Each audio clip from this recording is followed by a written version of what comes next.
Bueno, entonces vamos a ir arrancando nuestro webinar hoy por la noche, aquí en Europa, por la tarde en México y obviamente en los tiempos en América Latina. Tenemos una gran audiencia y estamos muy orgullosos de poder compartir este webinar con ustedes. Agradecemos su interés. El tema, obviamente, osteoporosis es pandemia en México. Antes de empezar, por supuesto, queremos introducir nuestros presentadores, nuestros ponentes, que tenemos el honor de contar con dos especialistas importantes de México presentando.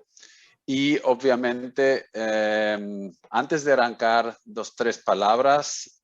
Aquí en Europa, donde estoy yo, tenemos 200,000 muertos por año con efectos de la osteoporosis. Así que es un tema de alta relevancia. Es un tema que mucha gente no lo sabe, que la gente se muere de o de los efectos siguiendo a la osteoporosis. Y obviamente cuando ustedes ven la imagen de este hueso que se está deshaciendo, llevando a nuestros familiares mayores a fracturas de las cuales no tal vez se pueden recuperar bien, entonces los efectos son masivos y por tanto seguramente un tema súper relevante, pero las palabras y los temas los van a tocar los ponentes, que podemos contar y estamos muy orgullosos de una manera o de una parte, por una parte, el doctor Sergio Rosales, médico, cirujano, ingresado en la Facultad de Medicina de la UNAM, ginecólogo obstetra y con una maestría en ciencias médicas, seguramente un especialista fundamental, investigador clínico del, ¿cómo se dice?, del Instituto del Seguro Social y profesor de posgrado de la UNAM. Así que un especialista, él nos va a compartir sobre muchos puntos relevantes y empezar con la primera ponencia, que va a ser estado de la salud ósea en la población mexicana y la influencia de los factores de riesgo, seguido por el doctor José de Jesús Méndez de Lira, que estamos muy orgullosos poder contar con el actual director general de los servicios de salud de Jalisco, que tiene una maestría, un doctorado y un posgrado en salud pública y es un experto fundamental en todas las implementaciones de programas de la salud pública para mejorar la situación para la población que necesita el apoyo de la salud y el cuidado de su salud en los diferentes estados.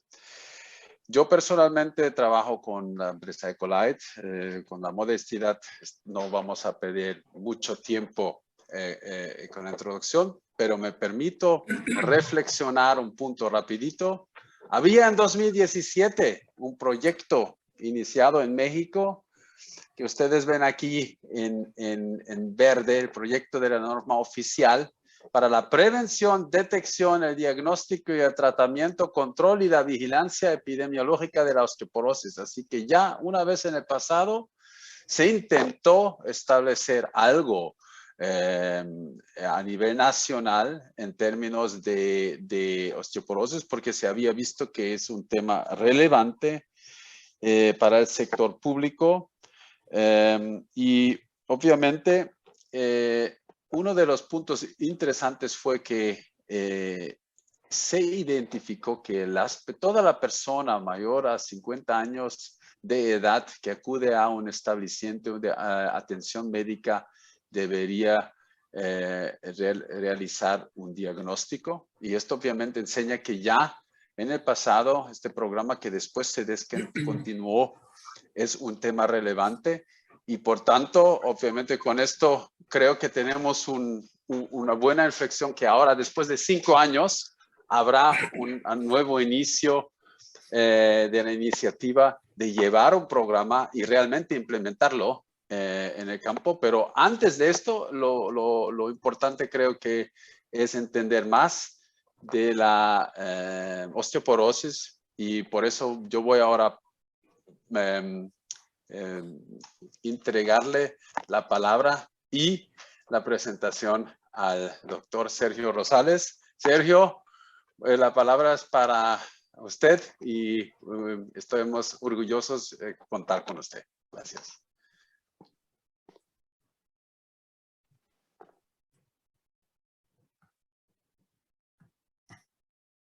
Gracias, Andrés. Gracias a todos por la invitación y por la participación en este evento que, como bien nos hizo Andrés favor de presentar, es un problema de salud muy importante y que el abordaje que tratamos nosotros de dar en este webinar es que no vamos a hablar de la complicación que es propiamente el manejo de la osteoporosis. Vamos a ver qué es la salud ósea y qué podemos hacer para entender por qué hablamos de que es una pandemia en México.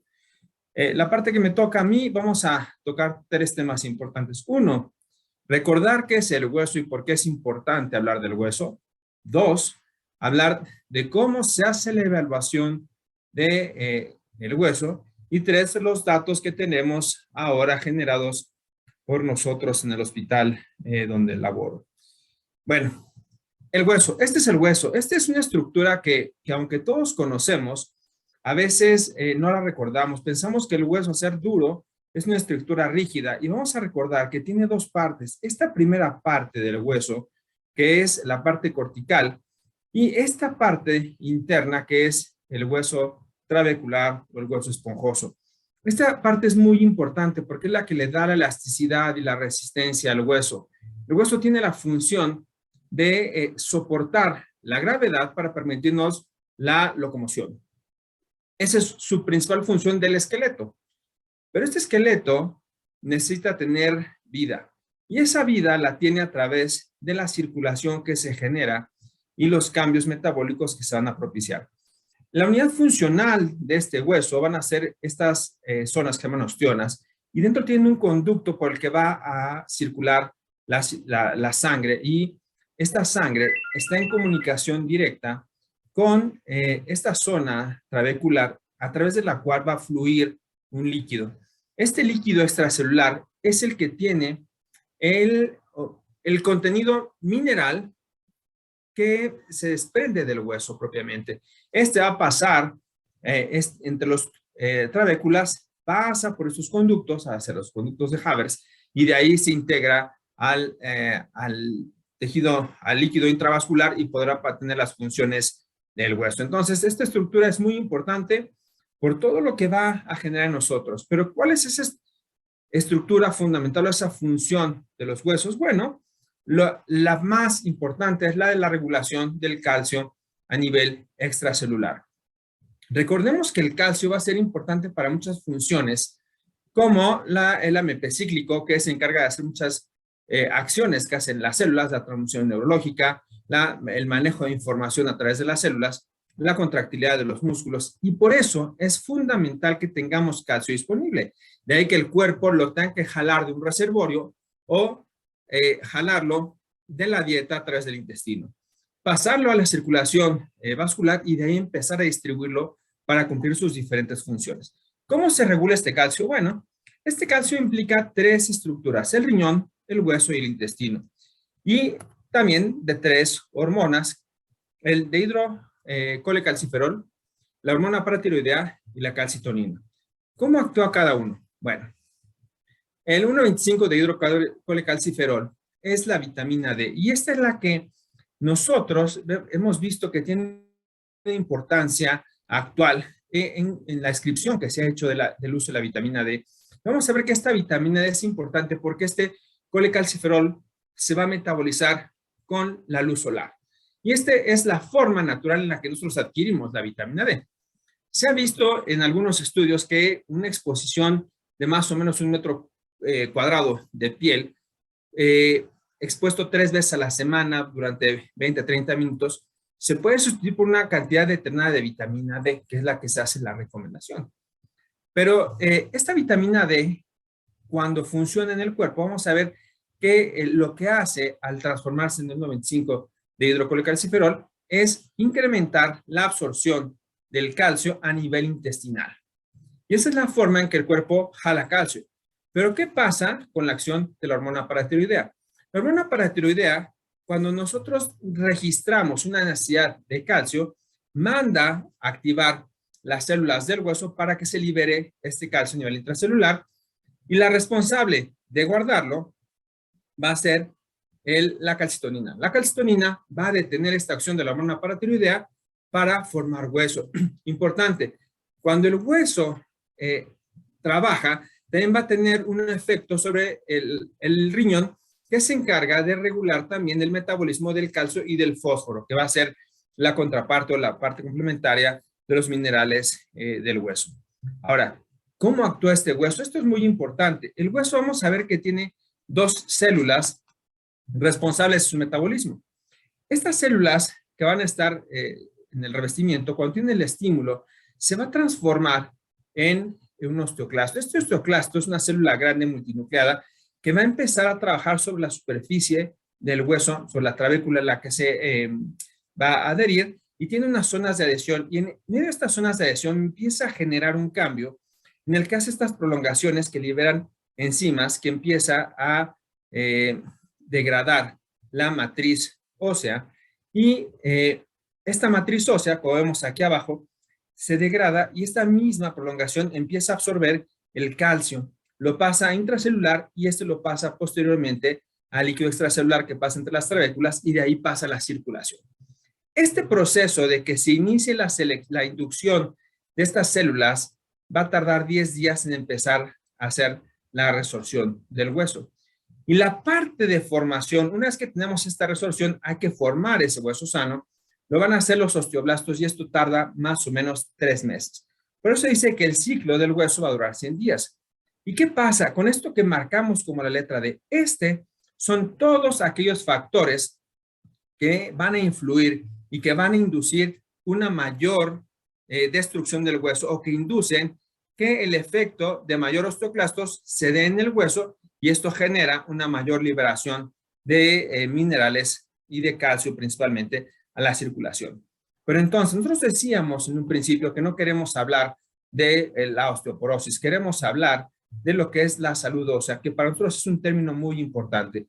La salud ósea quiere decir vamos a cuidar el hueso en todas las etapas del ser humano, y eso empieza desde que somos embriones. Entonces se sabe que la epigenética quiere decir que tenemos ya determinado cuál va a ser la cantidad de calcio que vamos a tener, cuánto van a crecer nuestros huesos, pero ese crecimiento que empieza en la etapa fetal, y que hace que la mamá le dé a este feto la primera mitad del embarazo 50 miligramos de calcio, y en la segunda mitad hasta 330. Esto, si no lo tengo, cambia mi futuro del hueso en este ser humano que está formando. Y en la mamá implica aportar una cantidad importante de calcio para la mineralización del feto. ¿Qué pasa? Que nosotros, si tenemos esta epigenética y los factores de riesgo controlados, una buena mineralización, una actividad física adecuada, tendremos un hueso con estas características. Y aquí todo lo que puede influir en que esto cambie esta estructura, principalmente la edad, los embarazos, nuestra dieta, el sol, el ejercicio y nuestro estado de salud. ¿A qué cambia esto? A la osteoporosis. Y aquí vamos a introducir un primer término muy importante, que son las perdedoras lentas y perdedoras rápidas de hueso. El hueso sabemos que va a cambiar, y habitualmente hablamos de valores, hablar de osteopenia y de osteoporosis, pero este término de perdedora lenta y perdedora rápida es muy importante. Quiere decir que si yo hago 2 mediciones de densidad mineral en un periodo de un año y baja 3% esa densidad mineral, tengo una perdedora lenta, y si rebasa el 5% es una perdedora rápida.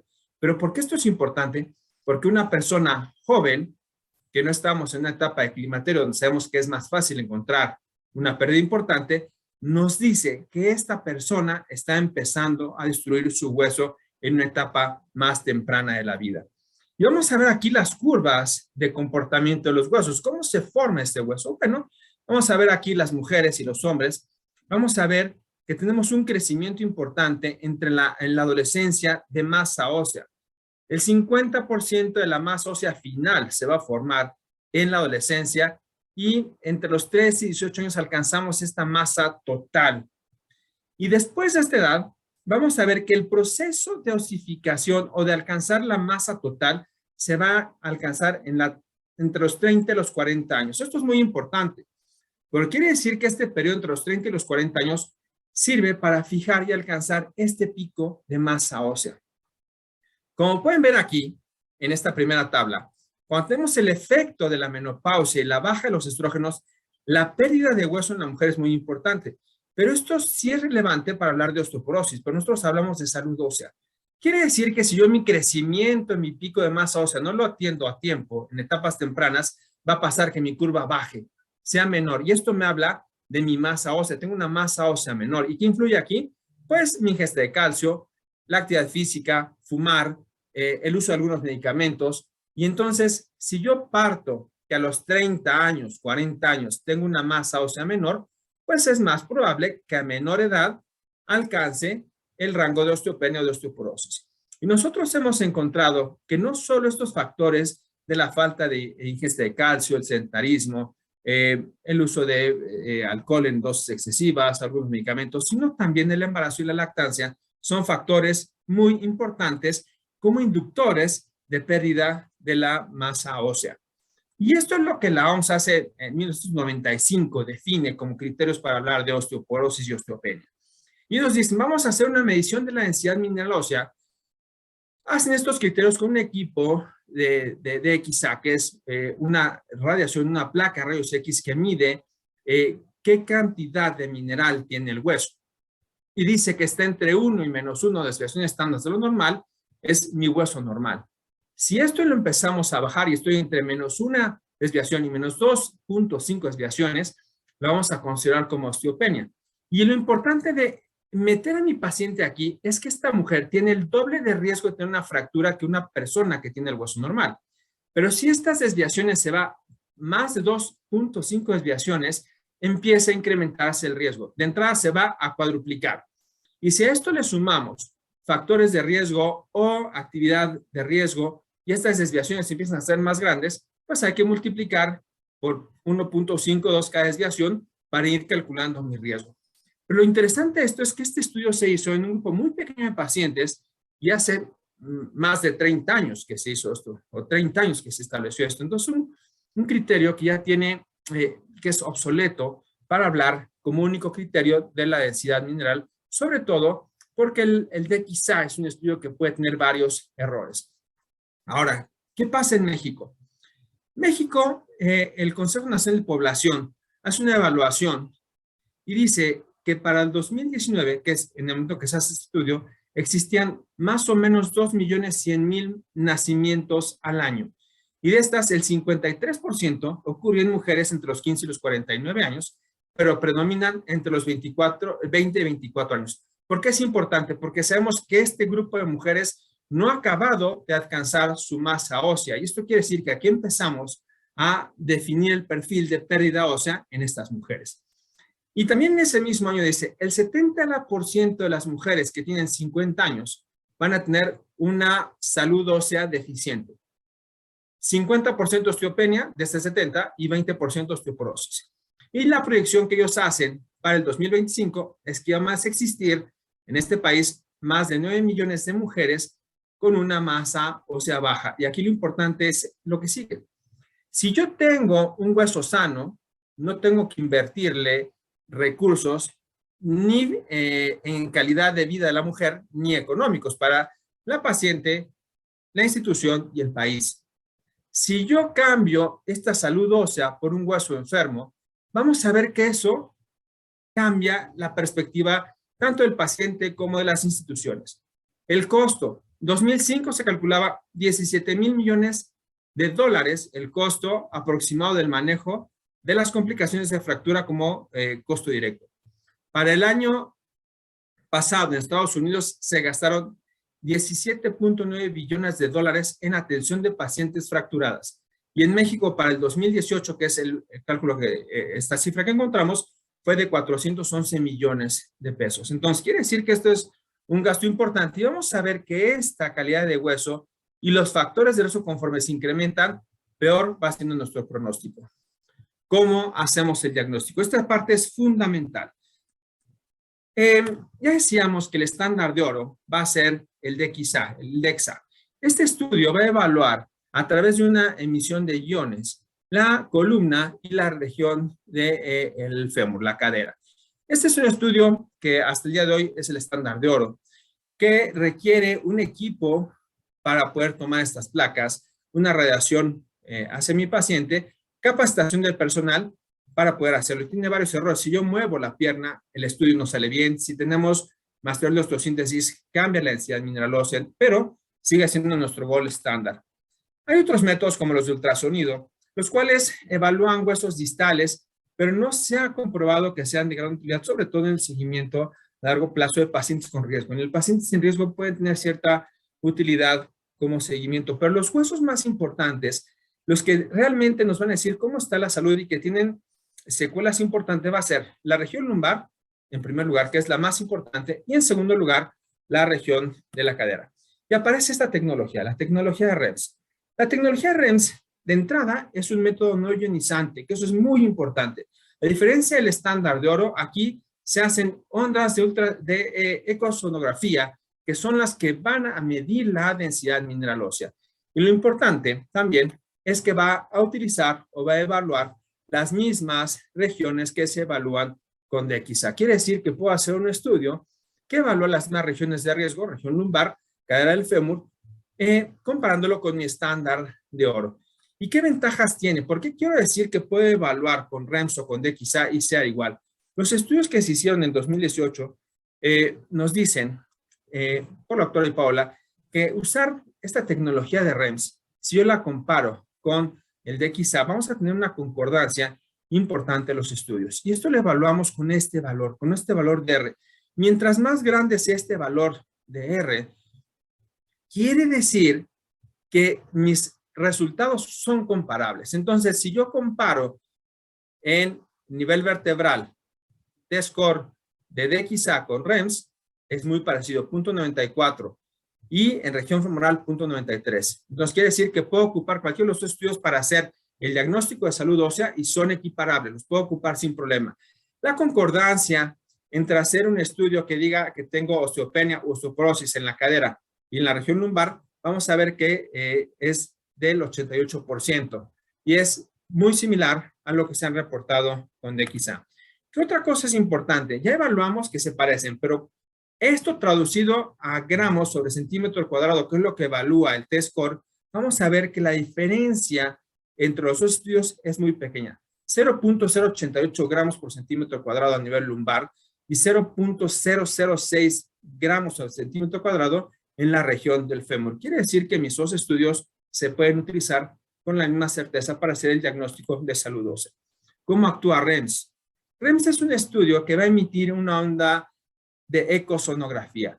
Y esto va a evaluar las diferentes regiones del hueso. Si este fuera un hueso, vamos a ver que esta es la parte del cartílago articular, luego sigue la corteza y luego el hueso esponjoso. Entonces, lo que hace la emisión, el equipo de REMS, va a ser que manda un rayo de una emisión sonora que va a atravesar y va a ir mandando señales sobre las capas que va atravesando.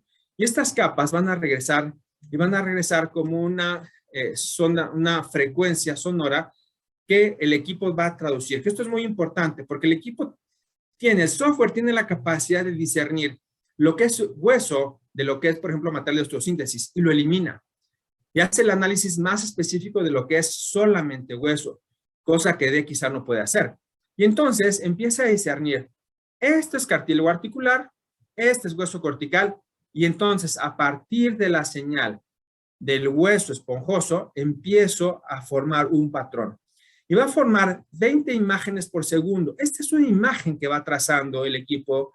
Y entonces, estas imágenes que forma 20 por segundo, durante 40 segundos, forma una sola imagen. Y este promedio que forma de imagen de mi paciente que estoy manejando, lo compara con un hueso normal o con un hueso enfermo. Y es como me establece mi valor de T-score o mi Z-score y me dice, bueno, este es tu valor, y nos da una traducción verde normal, amarillo osteopenia y rojo osteoporosis. En valores de densidad mineral ósea, T-score y Z-score, los mismos que nos da la densitometría con DXA. Ahora, ¿qué hemos encontrado nosotros? ¿Qué estamos haciendo? ¿Y por qué nos sirve de parámetro para decir que tenemos que trabajar con la gente joven? Y da pie también a lo que están haciendo actualmente en el estado de Jalisco. Bueno, este es mi hospital, el Hospital Luis Castelazo Ayala. Es un hospital que va a tener más o menos 95,000 consultas de especialidad, de los cuales más o menos 60,000 son de ginecología. Más de 12,000 nacimientos al año, tenemos un porcentaje de 50% partos, 50% cesáreas y más de 11,000 procedimientos en ginecología. En este hospital nos dimos a la tarea de estudiar las mujeres. Nosotros no contamos con un densitómetro propio en el hospital, entonces es un convenio para tener un equipo con tecnología REMS para poder hacer ese estudio. Y evaluamos mujeres mexicanas arriba de los 40 años que se presentaron en forma espontánea a hacerse el estudio durante un mes. Hicimos un estudio observacional transversal y descriptivo y encontramos una edad promedio de 52 años. Algo interesante en nuestro estudio fue que nuestro índice de masa corporal fue de 27.7. Evaluamos el 40% de nuestros pacientes estaban en sobrepeso y el 30% en obesidad, lo cual nos hizo poder evaluar si esta tecnología de REMS, que se ha evaluado en pacientes sanos, incluyendo el índice de masa corporal, podía ser útil también en pacientes con sobrepeso y obesidad. ¿Qué encontramos? Bueno, estos pacientes que evaluamos, quisimos primero encontrar si existía concordancia entre nuestro diagnóstico de salud ósea a nivel femoral con el de la columna. Hicimos la comparación de la columna con la región femoral derecha e izquierda y luego entre ambos fémur, ambas regiones de la cadera. Y aquí lo importante es esto, nuestra concordancia. 0.85, lo mismo que estos valores que nos habla de qué tan acertado es mi diagnóstico con la tecnología que estoy ocupando, que es mi R cuadrada, y mi error estándar. Mientras más pequeño es mi error estándar, que es este valor, mejor es mi estudio. Y los tres datos nos dicen que existe una correlación entre hacer un diagnóstico en región lumbar con hacer el diagnóstico en la región del cuello del fémur. Y es más pegada a esta concordancia cuando comparamos los dos fémur. Quiere decir que puedo ocupar fémur izquierdo y fémur derecho. Es indistinto que ocupamos cualquiera de los dos. Podemos solamente hacer estudio en uno de ellos y a región lumbar, con dos vértebras que hagamos el estudio, es lo que dice lo establecido para poder establecer un diagnóstico de la densidad mineral adecuada. ¿Qué encontramos? De nuestras pacientes, el 29% eran sanas en la región lumbar y el 50% en la región del fémur. ¿Por qué? Porque es más precisa para evaluar cambios en la región lumbar. Pero vean lo que pasa con osteopenia. 60% a región lumbar y osteoporosis el 11%. Este es un dato que va muy de la mano a lo reportado a nivel mundial y se encuentra en mujeres de más de 50 años. Es lo normal. Lo que nos llama la atención es que tengamos en esta población una alta prevalencia de la osteopenia. De aquí que tengamos que trabajar. Analizamos factores de riesgo y ¿qué encontramos? Bueno, en cuanto a la presencia, la prevalencia de los factores de riesgo de nuestra población estudiada, los que se han estudiado más como que inciden en la osteoporosis, que son los que evaluamos, que son el uso de medicamentos. Y aquí no diferenciamos el tipo de medicamentos, solamente que la paciente reportara que usaba medicamentos y cuántos medicamentos. Nuestro promedio de medicamentos fueron 5 medicamentos por paciente. Y de estos vamos a ver que este es un dato importante. Cuando tengamos uso de medicamentos en nuestros pacientes con enfermedades de la edad, es importante evaluar qué medicamento para ver si realmente influye en la pérdida de la densidad minerosa. El tabaquismo que está reportado, nosotros no lo encontramos como un factor importante. Si la fractura, el antecedente de fractura osteoporótica en los padres en relación a la región lumbar, no tanto para la región del fémur, la antecedente de artritis reumatoide, sobre todo por el tipo de tratamiento que tienen estas pacientes, salió importante con alta prevalencia en los dos grupos. Y el otro importante fue la fractura osteoporótica en nuestro paciente. Alcoholismo, tampoco encontramos mucho alcoholismo en la paciente que revisamos. Después de este análisis que es nada más cuántas pacientes tienen, si es importante ese factor de riesgo. Hicimos un análisis no ajustado, una regresión logística y evaluamos los odds ratios para saber qué tanto este factor de riesgo sí impacta en mi paciente y poder calcular qué tengo que hacer o cuál es mi riesgo que me implica tener este riesgo. Y encontramos que el riesgo importante es el uso de medicamentos, tanto para región femoral como para región lumbar, el tener artritis reumatoide para ambas regiones y el antecedente de fractura osteoporótica. No quiere decir que los otros riesgos no sean importantes. Por ejemplo, los que sí salieron importantes, 3.5 de odds ratio, quiere decir es mi riesgo que tengo más de presentar una fractura, tres veces más. Y aquí lo importante es evaluar mis intervalos de confianza. Pero ven este riesgo, por ejemplo, el tabaquismo. El tabaquismo, que está escrito que es un factor muy importante, sale con 1.83. Quiere decir que sí se incrementa el riesgo. Y mi intervalo de confianza de 0.85 a 3, este 0.85 parecería que es de protección, pero cuando tenemos un valor de 0.85 más cerca de la unidad, quiere decir que tiene una tendencia a lo que se marca acá, a ser riesgo, por este valor de 1.85, 1.83. Lo que me faltó aquí fue tamaño de muestras. Tenemos nuestros 400 pacientes, quiere decir que necesitamos estudiar más pacientes para evidenciar que el tabaquismo sí es un factor de riesgo. Nuestros factores de riesgo vamos a ver que no son tan importantes y por eso no los consideramos para análisis como la osteoporosis secundaria o el uso de glucocorticoides. No es porque el glucocorticoide no sea importante, se sabe que sí va a afectar el hueso, pero en nuestra población fue un porcentaje muy pequeño de pacientes que lo usaban y por eso no tiene la significancia que tienen otros estudios.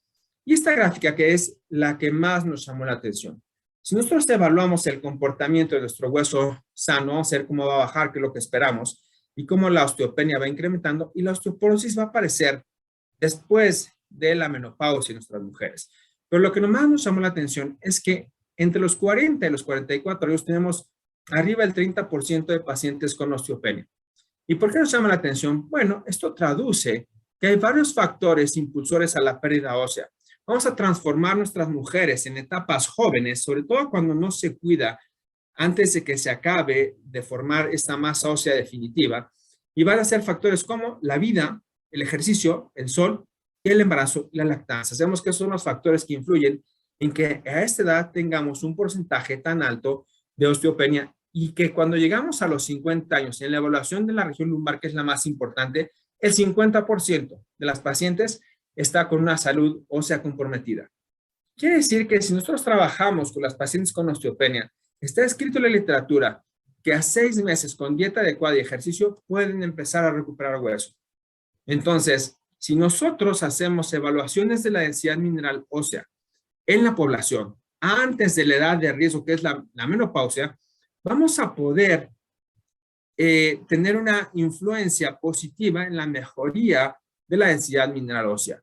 Entonces, esto es lo que nos llamó mucho la atención, poder establecer que no tenemos que iniciar la densitometría como forma de estudio de la densidad mineral ósea a partir de la menopausia, sino que tenemos que empezar a trabajar antes de este riesgo tan importante, que es el más importante para pérdida de la densidad mineral ósea en nuestras mujeres, y poder cambiar las actividades, aumentar suplementos, aumentar ejercicio, mejorar condiciones de vida, para que tengamos una salud ósea mucho mejor al llegar al momento crítico de la pérdida de la densidad mineral ósea. Entonces, tenemos que cambiar esto de la salud ósea a esto, a que la atención de la salud ósea sea mejor, que tengamos unas pacientes que lleguen a la menopausia, a esta etapa final de la vida, en mejores condiciones, que es cuando tenemos más riesgo. Una mujer que se fractura a los 50 años, el 50% en el siguiente año va a morir o va a quedar con una secuela permanente. Esto es muy trascendente, no solo el costo, es la calidad de vida de lo que estamos hablando. Muchas gracias a todos por acompañarnos en esta plática y vamos a dar pie a la siguiente ponencia que sirve de complemento a lo que platicamos ahorita. Gracias. Muchas gracias, doctor Rosales, por esta magnífica ponencia. Obviamente, nosotros vamos después de las dos ponencias, con mucho gusto, recibir muchas preguntas y entrar en una conversación con todo el auditorio de preguntas y respuestas. Pero creemos que es lo mejor que seguimos primero con la segunda ponencia, sabiendo del problema de la prevalencia y de la frecuencia de la osteoporosis en los pacientes de las diferentes edades en México. Creo que es importante de pensar y preguntar qué se puede hacer ahora, sabiendo que esto sí tiene claramente las indicaciones siendo una pandemia que uno tiene que resolver, y por tanto nos gustaría poder contar con el doctor José de Jesús Méndez de Lara. Entonces, Lira, perdón. Por favor, doctor, estaríamos contentos si usted también puede poner su video, y aquí aguardamos para empezar. No sé si usted puede compartir la presentación para que podamos arrancar.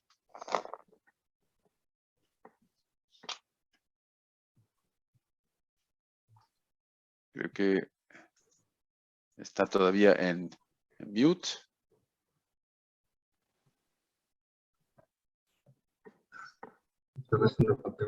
Ahí. Perfecto. Doctor Méndez de Lira, perfecto, le podemos ver.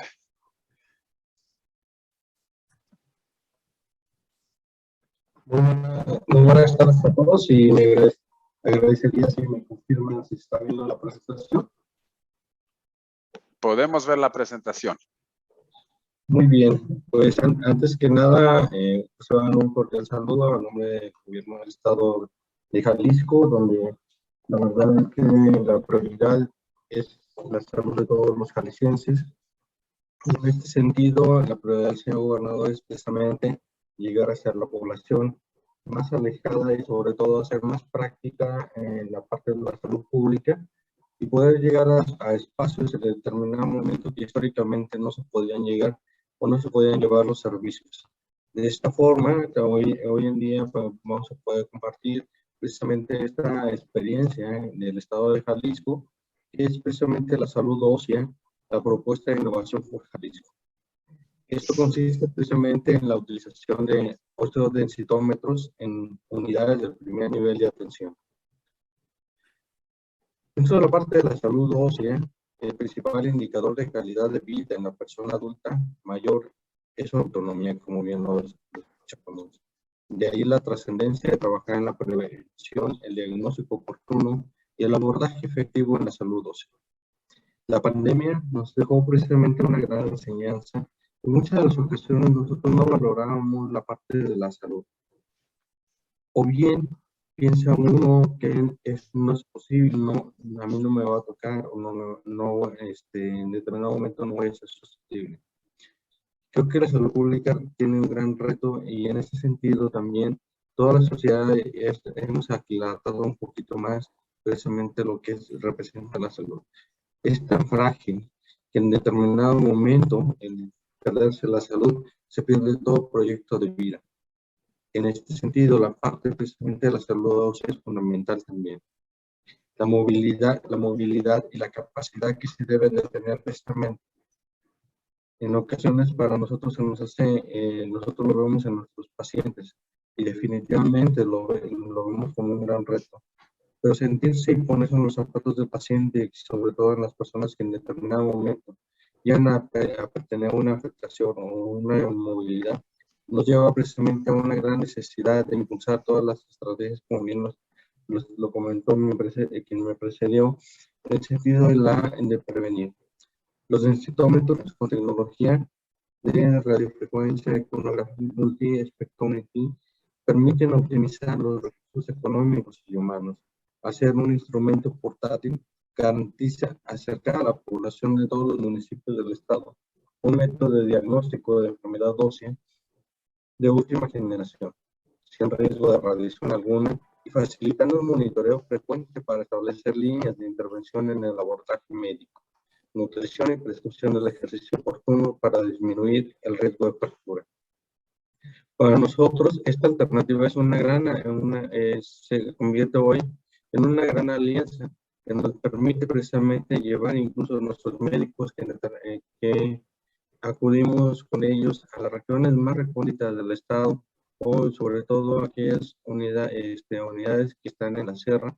Pues hoy vamos a tener precisamente no solo la oportunidad de compartir en las unidades que les vamos a mostrar ahorita, sino también de poder llevar esta gran oportunidad a estas unidades y sobre todo regiones, en poblaciones que en determinado momento tenemos un gran rezago, como es precisamente en nuestras áreas rurales, que son nuestras áreas indígenas.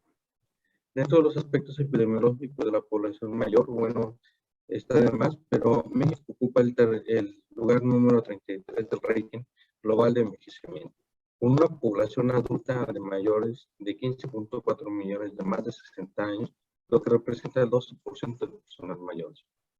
Para el año 2050, la población mayor de 60 años representa cerca del 24% de nuestro país. Y esto pues es un gran reto, sobre todo en la pirámide de la población, en la cual se van a requerir una mayor inversión para poder precisamente brindar la atención para todos estos padecimientos a esta población. Actualmente en Jalisco, el 11.5% de la población total del estado son adultos mayores de 60 años, es decir, 991.014 habitantes. Doctor, una preguntita. ¿Es posible que usted puede comunicar un poquito más alto porque se escucha un poquito intercortado con el micrófono y sería fantástico si se pudiera escuchar un poco mejor? Con todo gusto. Déjame ver. Muchísimas gracias.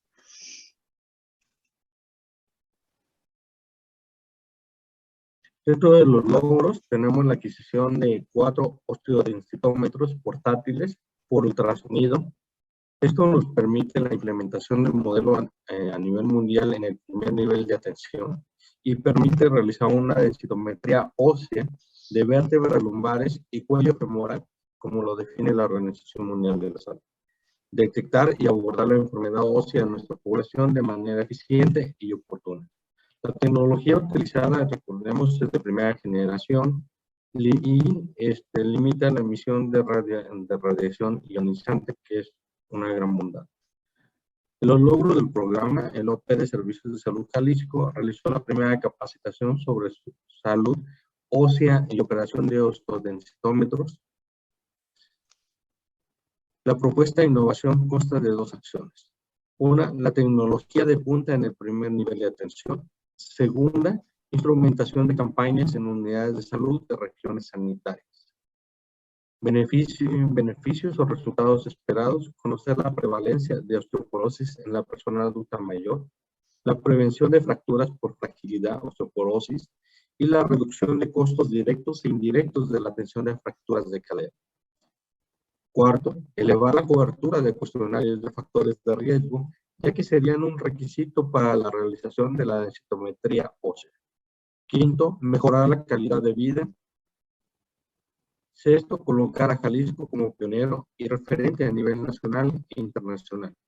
No existen antecedentes en el estado de ello. Un ejemplo son el Centro de Salud Tonalá, y ya se realiza la operación del osteodensitómetro. El Centro de Salud número 1 en Churubusco, precisamente con la operación ya en trabajo. El Centro de Salud de Zapopan, con la operación de los densitómetros, aquí vamos a observar. Y Centro de Salud Tabachines, con la operación de osteodensitómetros. En este momento podemos compartir precisamente que estamos llegando a nuestra población aquí en las unidades precisamente de las áreas conurbadas, pero que nos va a permitir poder llegar a cualquier rincón del estado de Jalisco, con un beneficio de prácticamente a una población de 8.8 millones de habitantes. Centro de Salud de Lagos de Moreno, también igual la operación de nuestro densitometro, y de esta forma estaremos compartiendo esta experiencia que actualmente se está llevando a Jalisco y que nos ha permitido precisamente a seguir avanzando en la parte de la prevención. Muchísimas gracias a todas y a todos. Fantástico, doctor Jesús Méndez de Lira. Muchas gracias por esta ponencia tan interesante. ¿Cómo se puede implementar un programa? Obviamente yo tengo muchísimas preguntas para los dos ponentes, pero obviamente queremos una sesión lo más interactivo posible. Entonces, por supuesto, las primeras preguntas están bien recibidas por nuestros atendientes. Por favor, tomen la libertad y pregunten lo que ustedes quieran. Pueden subir la mano y con mucho gusto le vamos a, ¿cómo se dice? Dar posibilidad de hacer una pregunta. Mientras tanto, yo quería empezar tal vez con la primera pregunta. Doctor Jesús Méndez, una pregunta. La decisión estratégica de poner la densitometría en los centros de primer atención. Muchas veces la última tecnología siempre se está más bien indicando de ponerla en los centros de más tecnología, de segunda o tercera, como se dice, atención. ¿Por qué ustedes eligieron en su programa este approach y cuáles son los beneficios de este approach? Ok, la verdad, es una gran oportunidad hoy en día, sobre todo en las circunstancias que nos encontramos en nuestro país, el poder invertirle en la parte de la salud pública. La prevención es fundamental en el primer nivel de atención. Tenemos que tener el acercamiento precisamente para despresurizar lo que es nuestro segundo nivel de atención, sin descuidar también ahí la parte de lo que representa la capacidad también de brindar la atención médica en un segundo nivel de atención. Pero lo más importante es que hoy en día en Jalisco tenemos una inversión muy fuerte, precisamente liderada por nuestro gobernador en el estado. Actualmente se acaba de anunciar una inversión de más de 6,000 millones de pesos para precisamente apoyar salud en la población. Este es un anuncio sin precedentes y en este sentido es donde Jalisco tenemos la gran oportunidad de poder trascender con nuevos hospitales, nuevas unidades, sustitución al 100%, creación de bases para nuestros trabajadores. El año pasado entregamos 1,139 bases. Este año vamos a entregar 1,200 bases a nuestros trabajadores. ¿Qué significa esto? Significa seguridad para nuestro personal, significa más personal cerca de nuestra población, pero sobre todo la capacidad de poder llegar a nuestra población con estos programas y poder tener la capacidad sobre todo de llegar a las poblaciones más lejanas y con las cuales se ha tenido un rezago histórico, como son precisamente gente indígena que en determinado momento no tuvo la oportunidad de este tipo de diagnóstico y de este tipo de equipos. Hoy en día estamos hablando precisamente en lo que nos compete, precisamente. Sin embargo, también tenemos estrategias en la parte de salud dental, en la parte de cardiovascular, en el que nos ha permitido llegar a estas unidades. Perfecto. Excelente. Muchísimas gracias por esta aclaración importante. Recibimos ya las primeras preguntas del auditorio. Tal vez la primera pregunta al doctor Sergio Rosales. Ahora, ¿a qué edad se debe hacer un examen de osteoporosis? Bueno, cambia un poco la perspectiva de cuándo tenemos que hacer este estudio, cuándo podemos evaluar la salud ósea, qué es lo que debemos cambiar. Si hablamos de osteoporosis, pues es cuando tengamos la mayor cantidad de factores de riesgo, que en la mujer va a ser la menopausia, ese es el momento. Pero si hacemos solo el estudio en la menopausia, pues ya vamos tarde, ya tenemos fracturas, ya tenemos daño en la población, esta mujer va a cambiar su vida y nos va a costar mucho, como decía el doctor José Jesús Méndez, eso nos sale más caro. Lo que nos conviene es ir a primer nivel. Esto quiere decir que tenemos que ir a población joven que tiene factores de riesgo. ¿Cuáles son los factores de riesgo principales en esta población? Y la población de Jalisco pues no es muy diferente a la población del país. Tenemos mucha desnutrición, mucho sedentarismo, tenemos mucha obesidad. Claro, esos son factores de riesgo que tenemos que atender. Si me preguntan cuándo evaluar la salud ósea, bueno, cuando tengas factores de riesgo presentes, hay que empezar a hacer la primera. No esperarse a tener una mujer en menopausia para hacer la primera densitometría. Ahora, algo importante es que en la aplicación de esta nueva tecnología, como lo están aplicando en el estado de Jalisco, llega a todos los rincones. Ya no es necesario un gabinete fijo en un hospital. Ahora, la densitometría va a la población. La densitometría baja el nivel de atención y la hace más accesible a la población. Entonces, ya no tenemos que esperarnos a tener una paciente con sospecha de osteoporosis por una fractura. Ahora tenemos que más bien trabajarla antes para evitar que se nos fracture la paciente. Entonces, yo le diría a nuestro asistente que pregunta, ¿cuándo? Cuando tenga factores de riesgo. ¿A qué edad? En la que la tenga. La edad que tenga riesgos, hay que hacer el primer estudio. Perfecto. Muchas gracias. Doctor José de Jesús Méndez, hay aquí la pregunta que obviamente, ¿qué pasa en el caso que, como se dice, yo puedo intervenir antes de la descalificación del hueso, ¿no?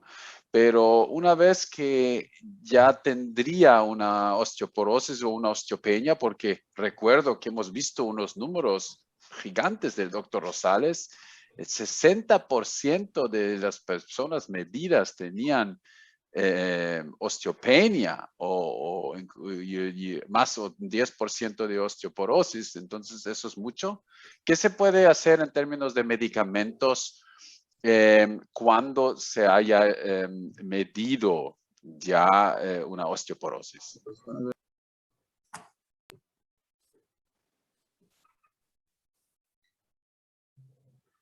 Pues mira, aquí en esta parte, los libros y las recomendaciones son precisamente que tenemos que hablar con la población de fortalecer las medidas preventivas, hacer la referencia de nuestro paciente.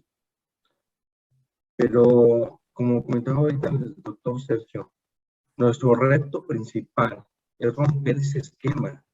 O sea, hoy la población o nosotros mismos asumimos que un estudio de osteodensitometría debe de hacerse para las personas mayores o aquellas personas que en determinado momento van a sufrir una fractura de cadera porque ya son mayores.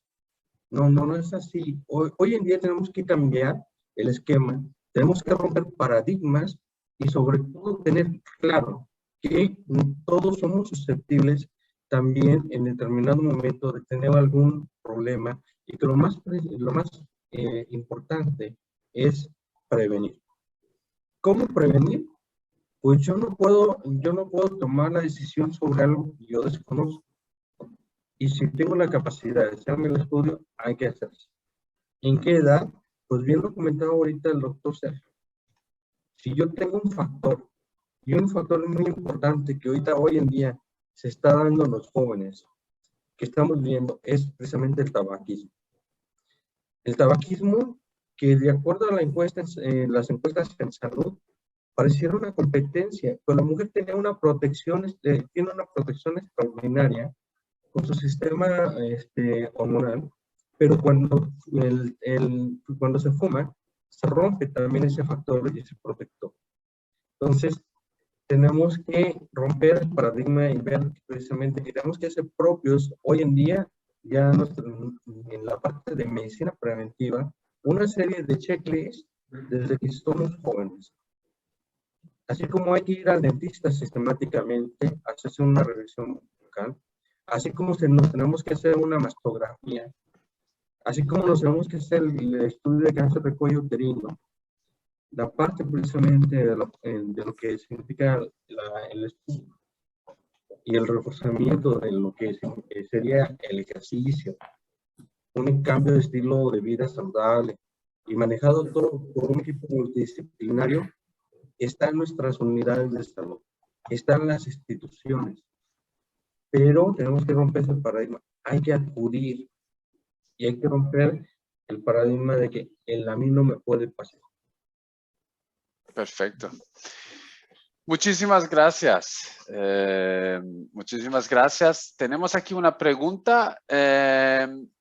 ¿Por qué se presentan más estudios positivos de osteopenia y osteoporosis, doctor Rosales, en personas con un índice de masa corporal bajo comparado con un grupo de masa corporal alto? Sí. Tal vez usted pudiera aclarar esto. Sí, sí, es interesante. Hay que recordar, parte de la fisiología del hueso es mantenernos moviendo. Para poder sostener mayor peso, eso implica que los músculos tienen que hacer mayor tracción sobre el hueso y esto le va a dar vida al hueso. Si el hueso lo muevo, lo que le da vida al hueso es el movimiento de hacer fuerza, de hacer tracción, de omitir una resistencia, la resistencia a la gravedad. Ese movimiento del tendón sobre el hueso es lo que le da fuerza al hueso y le va a hacer que la vida del hueso sea mejor. Una persona con obesidad, aparte, va a tener un efecto de producción más de andrógenos que van a servir para contrarrestar el efecto estrogénico y nos sirve para preservar un poco más el hueso y no tener esa pérdida ósea. Y quería complementar un poquito la respuesta anterior del tratamiento de la osteoporosis, porque lo que planteamos como equipo de salud para esta plática fue precisamente la prevención de la osteoporosis. La osteoporosis está en las guías de práctica clínica, donde se establece el uso de bifosfonatos, de medicamentos que van a actuar para inhibir la resorción ósea, de usar una terapia hormonal complementaria, de medicamentos con ingeniería genética que mejora la calidad del hueso. Pero eso estamos hablando del tratamiento de un padecimiento que es la osteoporosis, y no estamos hablando de cuánto nos cuesta manejar las fracturas. Pero el tratamiento más importante es justamente el de la prevención, que comentaba el doctor José Jesús Méndez, en el cual aparentemente la inversión es diferente, porque se va a invertir en más población y vamos a quitar un gasto muy fuerte, que es la complicación y el uso del tratamiento de la osteoporosis, porque la osteoporosis, además, el manejo es por muchos años. Independientemente del medicamento que yo elija para evitar esa resorción del hueso, el tratamiento va a ser por varios años. Entonces, creo que la mejor terapia para la osteoporosis es prevenirla, y es en la población con factores de riesgo, antes de que presente osteopenia, antes de que presente osteoporosis. Perfecto. Muchas gracias. Concretamente, un participante pregunta, en un paciente masculino con 47 años con osteopenia, ¿qué debería hacerse? Evaluar riesgos. Hay que ver por qué a los 47 un hombre tiene osteopenia. Es más frecuente. Si fuera mujer, podría decir que es hormonal. Si es hombre, hay que ver cuál es la causa.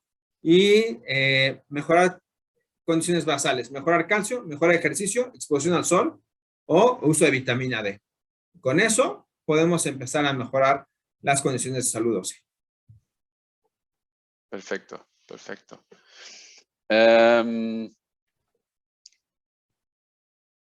Había en los estudios una diferencia entre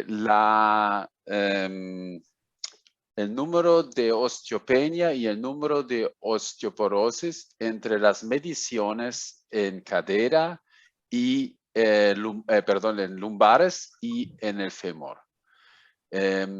¿Por qué esto es así? ¿Y qué son los comentarios al respecto?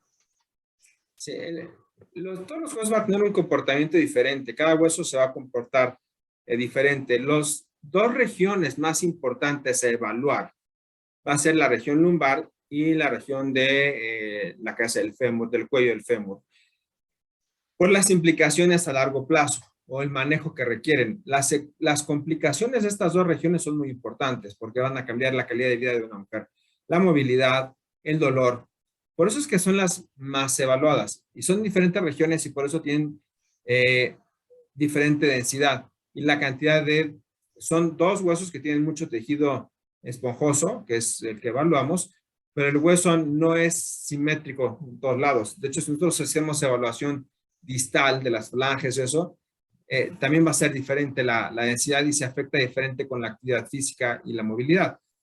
Pero la trascendencia de que estos dos sean las que medimos es por la implicación de las secuelas, de las complicaciones. Ahora, ¿por qué son diferentes? Porque cada hueso se va a comportar diferente de acuerdo a su movilidad y a la cantidad de calcio que guarda para poderlo mover. Perfecto. Tenemos una pregunta, doctor José de Jesús Méndez, por favor.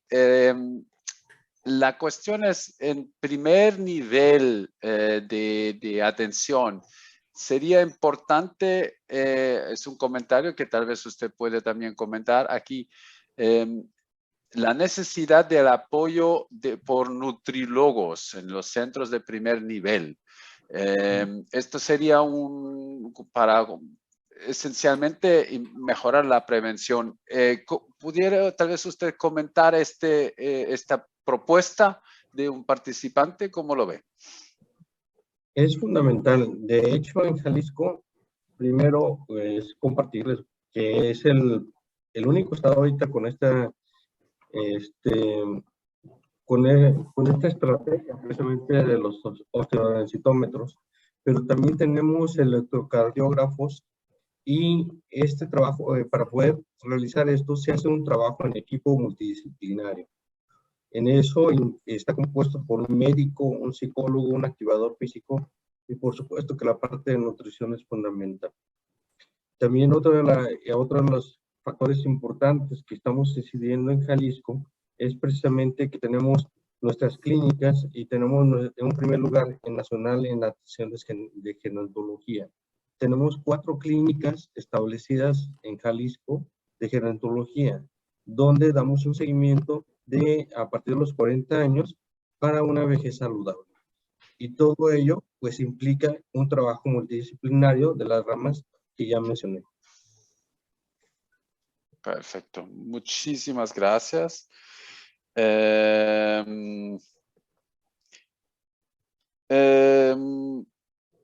ver, una cosita. Yo tengo aquí algunas noticias.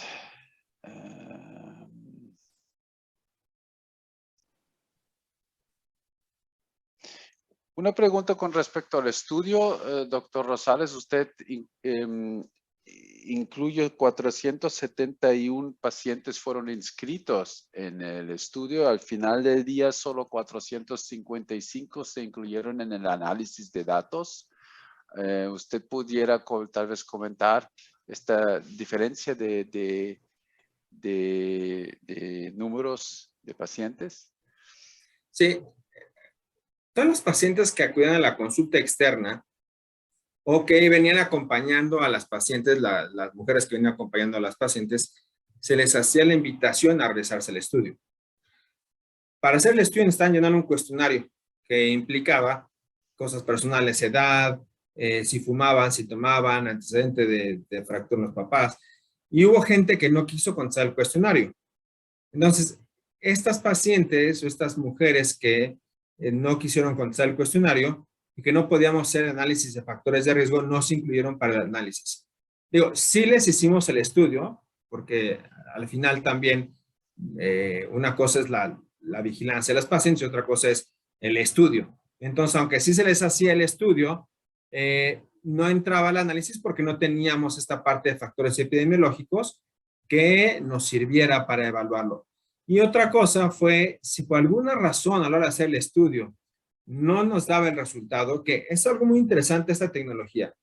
El equipo tiene un control de calidad en el que si el operador no hace bien la medición del hueso que está midiendo en ese momento, llámese una vértebra o el cuello del fémur, el equipo no detecta, no puede hacer un escaneo preciso nos va a reportar el estudio sin datos. Va a decir, no lo pude medir.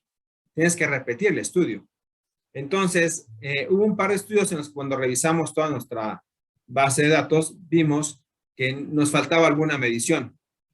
Entonces, nos faltaba alguna medición, la paciente no entraba al análisis. Teníamos que tener las 3 mediciones, que era la región lumbar y las 2 caderas, para poder entrar al análisis de este estudio. Por eso es la diferencia de pacientes que se invitaron y las que reportamos. Pero realmente fue una pérdida no tan grande.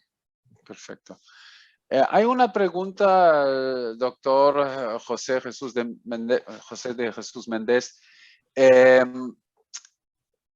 El tema de si se detectan más pacientes osteopénicos, osteoporóticos, que tienen tal vez en las zonas rurales, ¿cómo se dice? Un poder adquisitivo muy bajo.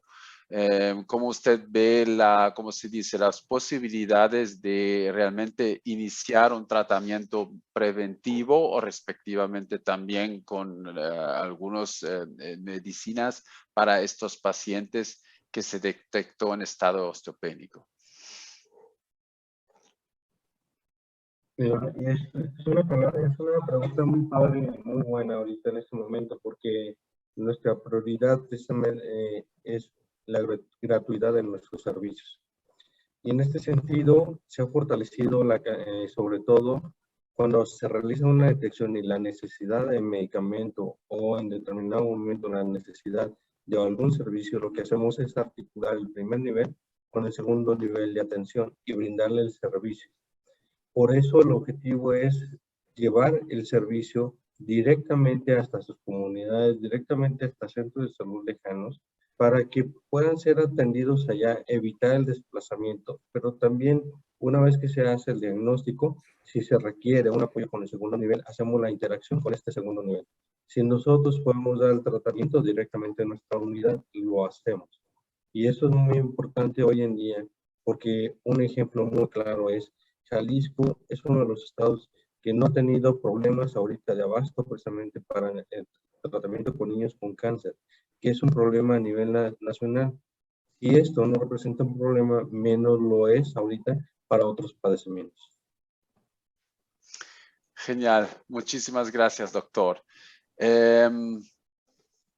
Estamos ya bien encima del tiempo. Si tenemos alguna pregunta más y por supuesto, como hay tanto interés, vamos a tal vez quisiera pedir a los dos ponentes un poquito más de paciencia para que pudiéramos seguir respondiendo a alguna pregunta. Tengo aquí la pregunta. Una vez que se realiza el estudio y un paciente requiere tratamiento, ya sea para osteopenia u osteoporosis, ¿cuál sería el seguimiento que se recomienda con REMS? ¿O cuánto tiempo podríamos visualizar una variación de la densidad ósea ya cuando se ha establecido tal vez una terapia? Doctor Rosales, usted tal vez pudiera tomar esa pregunta. Sí, algo importante que se mencionó al principio de la plática fue que tenemos que incluir los términos de perdedora lenta y perdedora rápida de hueso. Si nos esperamos a hablar de que una persona cambie su densidad mineral ósea a osteopenia y luego osteoporosis, pues a lo mejor estamos trabajando tarde. Lo que dice la literatura para poder evaluar el comportamiento de la densidad mineral cuando tengo factores de riesgo es hacer una densitometría y una comparación al año. Si yo hago esta comparación al año de mi paciente con factores de riesgo o con tratamiento, por ejemplo, en ese momento puedo ver si mi paciente está ganando o perdiendo hueso y si la puedo clasificar como una perdedora rápida o lenta. ¿Esto de qué me sirve? Si yo tengo una perdedora rápida, quiere decir que está perdiendo el 5% de su densidad mineral en un año. Entonces, quiere decir que o no estoy haciendo una terapia adecuada, no tengo actividad física adecuada, pero si tengo en este primer año, que es perdedora rápida, puede estar en valores normales. O sea, por eso el valor normal no es como el mejor parámetro. Porque si yo tengo una densidad mineral de más 1.2, o sea, a lo mejor el siguiente año tengo una densidad de menos 0.9, y eso quiere decir que yo ya perdí 3%, que soy una un perdedor importante de densidad mineral ósea, y que si me dejan otros 5 años puede hacer osteopénica o osteoporosis. Entonces, si yo mido el año y logro hacer una intervención para que yo deje de perder hueso y me paso de perdedor rápido a perdedor lento, de perdedor lento a mantener un hueso estable, pues eso es una buena estrategia. Entonces, la medición debe ser anual, tanto para evaluar pérdida como para evaluar el tratamiento. No me sirve de nada hacer un examen mensual porque no vamos a ver un cambio importante en la densidad mineral ósea. La densidad mineral ósea requiere tiempo para que la podamos evaluar. Entonces, concreto, ¿cuándo? Cada año. Y lo más importante es en personas jóvenes, clasificarla como perdedora lenta o perdedora rápida de hueso. Perfecto. Muchísimas gracias. Creo que estamos 15 minutos encima del tiempo. Quiero muchísimamente agradecerle a los dos ponentes y a todos los participantes de este webinar su participación. Ha sido para mí realmente un honor poder estar en este webinar con ustedes, compartir con ustedes, recibir esta información importante. Creo que hay que felicitar al Servicio de Salud de Jalisco de implementar un programa que hay pocos en todo el mundo que están haciendo eso. Haber logrado esto contra seguramente muchas resistencias de presupuestos y este trabajo. Entonces, doctor José de Jesús Méndez, una felicitación también, doctor Rosales, empezar con una nueva tecnología contra todo lo que está establecido. También a usted, muchísimas gracias. Todos los participantes, gracias por haber quedado aquí. Estamos con un número muy grande, casi todo el mundo se quedó en vivo aquí. Entonces agradecemos esto y deseamos una feliz tarde, una buena tarde a todo el mundo y hasta la próxima. Y éxito en los proyectos. Muchas gracias. Hasta luego.